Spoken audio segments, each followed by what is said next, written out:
Very good morning to all of you. मेरा नाम साहिल मलिक है और आप सबका वेलकम करता हूँ ऑन माय यूट्यूब चैनल जिसका नाम है साहिल मलिक व्लॉग्स। आज संडे का दिन है तो आज थोड़ा वीडियो फ्री स्टाइल में बन रहा है। तो आज के जो हमारे मेन टॉपिक्स हैं वो हैं ऑनलाइन काउंसलिंग और ब्रीदिंग एक्सरसाइजेज, और जो थर्ड टॉपिक है डिले स्पीच। ये तीनों ही इम्पॉर्टेंट टॉपिक्स हैं। लोगों को अब मेरे पास इंक्वायरीज आ रही हैं, लोग कह रहे हैं कि सर ऑनलाइन जो आप सेशंस देते हो वो 1 to 1 रहता है या ग्रुप्स में। सबसे पहले मैं आपको एक बात क्लियर करना चाहता हूँ, ऑनलाइन सेशन जो स्पीच थेरेपी के होते हैं मैंने आज तक कभी भी ग्रुप्स में नहीं दिए और ना ही ग्रुप्स में मेरे हिसाब से दिए जाते हैं। सबका अलग अलग मेथोडोलॉजी हो सकती है, लेकिन मेरे हिसाब से मेरा ये मानना है हर इंसान को अलग दिक्कत है, उसकी दिक्कत सामने वाले की दिक्कत से अलग है, तभी वो हमसे कुछ अलग सॉल्यूशन की एक्सपेक्टेशन कर रहा है। तो उसको अगर मैं कुछ समझाऊंगा वो हो सकता है वो चीज़ दूसरे के लिए ना हो, और जो दूसरे की चीज़ है वो हो सकता है फर्स्ट वन के लिए ना हो। तो इसलिए मैं हमेशा इंडिविजुअल को 30 मिनट्स की ऑनलाइन काउंसलिंग देता हूँ, सो दैट मैं पहले उसको अंडरस्टैंड करूँ, उसके मन में कौन सी ऐसी बात है, कौन सी ऐसी शंका है उसके मन में कि भाई उसको लगता है कि मुझे इस चीज़ की दिक्कत है और मुझे इस चीज़ का सोल्यूशन चाहिए। तो मैं पहले उस चीज़ को अंडरस्टैंड करता हूँ, उसे एक्सप्लेन करता हूँ ये दिक्कत उसे हुई क्यों, फिर मैं उसे सोल्यूशन देता हूँ और एटलीस्ट 1 वीक का उसे असाइनमेंट देता हूँ, सो दैट 1 वीक तक वो अपने ऊपर वर्क हार्ड थोड़ा सा एफर्ट लगाए, ताकि उसे इम्प्रूवमेंट आफ्टर 1 वीक कुछ दिखे अपने अंदर। और जो सेकंड टॉपिक है आज हमारा डिले स्पीच के अंदर। डिले स्पीच का मतलब अगर मैं हिंदी में बोलूँ तो इसका मतलब होता है लेट बोलना। डिले स्पीच छोटे बच्चों में होता है, और ये होता क्या है, जो एज के अकॉर्डिंग जो बच्चा बोलना नहीं सीखता या बोलना नहीं शुरू करता उसको हम बोलते हैं डिले स्पीच। और इसके कुछ लक्षण हैं जो मैंने अभी तक नोटिस किए हैं मेन, और जो मेरे पास आते हैं बच्चे उनके अकॉर्डिंग मैं आपको एक्सप्लेन कर रहा हूँ इस वीडियो के अंदर। सबसे पहले वो अपनी एज के अकॉर्डिंग नहीं बोलता। अपनी एज के अकॉर्डिंग मतलब 2-2.5 साल का या 3 साल का बच्चा कुछ ना कुछ बोलना शुरू कर देता है, लेकिन डिले स्पीच वाला थोड़ा सा उस चीज़ को इग्नोरेंट होता है और वो लेट बोलना शुरू करता है। वो उस एज ग्रुप के अंदर नहीं बोलता और वो इशारे करता है। अगर कोई चीज़ उसे मांगनी होती है या कुछ लेनी होती है तो वो इशारे करता है। कभी भी छोटे बच्चों को ये कोशिश मत कीजिए कि वो अपनी बात इशारों में समझाएं। कोशिश ये कीजिए कि उसके मुंह से वो वर्ड बुलवाइए, सो दैट उसके मुंह से हमें ये पता लगे कि वो कौन सा वर्ड बोलना चाह रहा है। फिर आप उसे उस बच्चे को अपने बच्चे को हेल्प कर सकते हैं कि इस वर्ड को ऐसे नहीं ऐसे बोलो, ठीक है। उसके बाद क्या होता है, वो इसके अंदर एक लक्षण जो और रहता है मेन, कि वो बच्चा किसी की अटेंशन में नहीं आता। घर के जैसे और लोग बैठे हैं तो मतलब वो बच्चा ना साथ के अंदर आपके अंदर ना मिक्सअप होकर बैठेगा और ना ही किसी के साथ वो आई कांटेक्ट करेगा। आई कांटेक्ट का मतलब क्या है कि वो अपने ही एक्टिविटी में बिजी रहता है और उसे ये नहीं पता कि कौन सा भी एक्टिविटी इस टाइम सारे लोग जो इकट्ठे बैठे हैं कौन सी ऐसी अटेंशन वाली बात है कि उस टॉपिक के ऊपर जो भी इंटरेक्शन हमारी हो रही है तो वो उस चीज़ से उसकी अटेंशन दूर रहती है।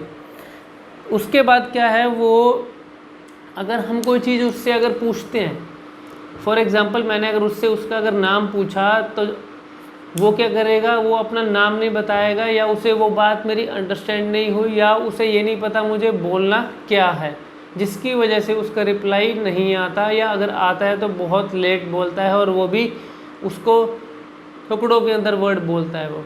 अब जो इसकी इम्प्रूवमेंट है, डिले स्पीच इम्प्रूवमेंट कौन कौन सी एक्सरसाइज से हो सकती है आपको मैं पहले वो बता दूं। छोटे बच्चों के लिए हमेशा जो सबसे इंटरेस्टिंग और सबसे इंटरेक्टिव जो होती है एक्सरसाइज वो होती है राइम्स की। राइम्स का मतलब क्या है, राइम्स मोबाइल पे मत दिखाइए। मैं हमेशा कहता हूँ बच्चों को मोबाइल से दूर रखिए, लेकिन अगर राइम्स दिखानी है तो अपने टीवी पे USB के थ्रू वहाँ लगाइए, सो दैट उसे एक बिग व्यू दिखे उसके अंदर। और उसका लॉजिक क्या है, अगर बिग व्यू दिखेगा, जो एक्शंस उसके अंदर हो रहे हैं वो बच्चा अंडरस्टैंड करेगा और वो कॉपी करेगा, जिसकी वजह से उसकी अंडरस्टैंडिंग एबिलिटी राइम्स के थ्रू इंक्रीज़ हो सकती है। और ये आप इंग्लिश और हिंदी में दोनों में अप्लाई कर सकते हैं। सेकंड क्या है, उसको आप एक एक्सरसाइज और बताइए जो जर्नल है, फॉर एग्जांपल बॉडी मूवमेंट्स के बारे में, हमारे हैंड का मतलब क्या है, फिंगर्स का मतलब क्या है, और एक्सरसाइज अगर हम कोई करते हैं, अगर वर्कआउट करते हैं उससे वो करवाइए। मतलब उसे कुछ ना कुछ लर्निंग के लिए मैटर आप देते रहिए, सो दैट वो कुछ ना कुछ लर्न अपने साथ करे और उसका माइंड की जो एबिलिटी है वो थोड़ी सी इंक्रीज़ हो। आज का जो हमारा थर्ड टॉपिक है वो है ब्रीदिंग एक्सरसाइजेज।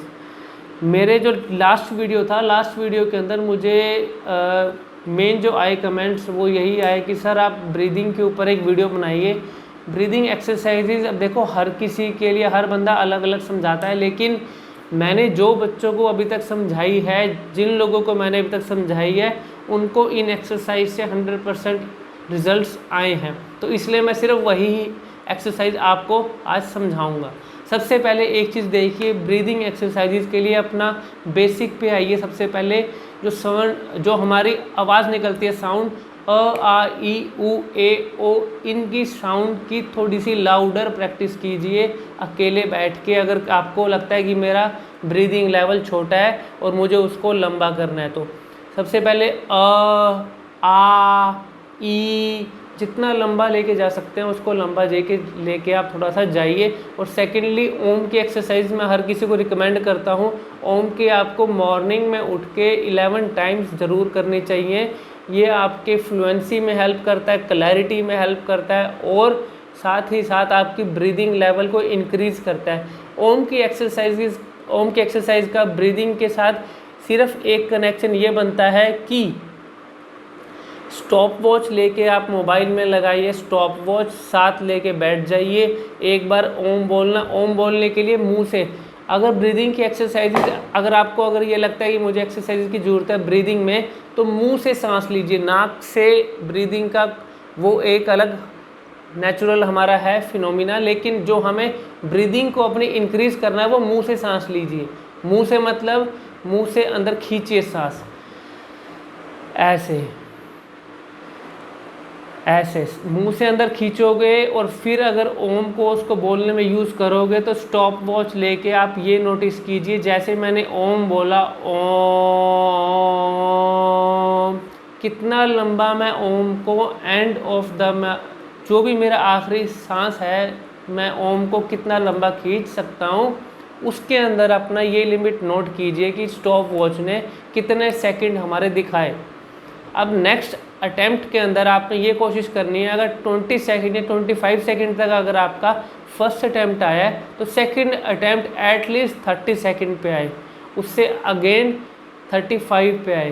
कोशिश करोगे ग्रेजुअली एंड स्लोली ये चीज़ हो जाती है, एक दिन में कुछ नहीं होता। प्रैक्टिस जब तक नहीं करोगे ब्रीदिंग की, आपका सांस इतने से लंबा करना है तो एफर्ट तो थोड़ा बहुत करना ही पड़ेगा।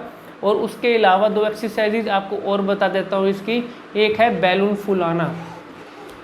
बैलून फुलाने का लॉजिक क्या है, जो अंदर जो सांस है वो जब तक बाहर निकलेगा नहीं तो हमें ये नहीं पता लगेगा ब्रीदिंग का लेवल क्या है। कोशिश कीजिए, बैलून के पीछे लॉजिक क्या है, एक सांस में आप कितनी हवा भर सकते हैं बैलून के अंदर, वो मैटर करता है। बैलून फुलाना इम्पोर्टेंट नहीं है, बैलून को फुलाने में कितनी सांस आपकी लग रही है। मतलब एक सांस में मैंने फूंक मारी, सेकंड टाइम कोशिश कीजिए कम से कम सांस के अंदर मैं ज़्यादा से ज़्यादा बैलून के अंदर मैं हवा भर सकूं।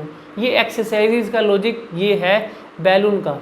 अब लोग कहते हैं कि सर बैलून फुलाने, अब बैलून फुलाना तो एक आम आदमी भी तो वही काम कर सकता है, लेकिन बैलून ब्रीदिंग के साथ इसका लॉजिक क्या है, कितने सांसों के अंदर आप बैलून को फुला रहे हो वो मैटर करता है। उसके बाद आता है कैंडल को ब्लो करना, कैंडल को, मोमबत्ती को फूंक मारना। एक तो होता है मोमबत्ती यहाँ पड़ी है, इतनी नज़दीक पड़ी है और आप फूंक मार रहे हैं, ये नहीं, ये एक्सरसाइज नहीं है। एक्सरसाइज मोमबत्ती के लिए आपको मैं बता दूं, अगर आपने करनी है तो मोमबत्ती एटलीस्ट 10 मीटर पे या थोड़ा सा, मतलब एटलीस्ट इतनी दूरी पे रखिए कि आपके मुंह से सांस फूंक मारने का एफर्ट निकले। ये नहीं कि हल्का सा फूंक मारा और मोमबत्ती बुझ गई। जितना दूर दूर रखते रहेंगे और कोशिश करेंगे मोमबत्ती को फूंक से बुझाने की, ये एक्सरसाइज का लॉजिक ये रहता है पीछे, कैंडल को ब्लो करना। इससे आपको हेल्प मिलेगी सांस का लेवल, ब्रीदिंग का लेवल इंक्रीज होने में। और भी कोई अगर आपके पास अगर माइंड में कोई क्वेश्चन हो तो मैं वेलकम करता हूँ हमेशा। मैं हमेशा कहता हूँ हर वीडियो में, सोसाइटी के लिए मैं वर्क कर रहा हूँ, सोशल मेरा ये एक एक्टिविटी है।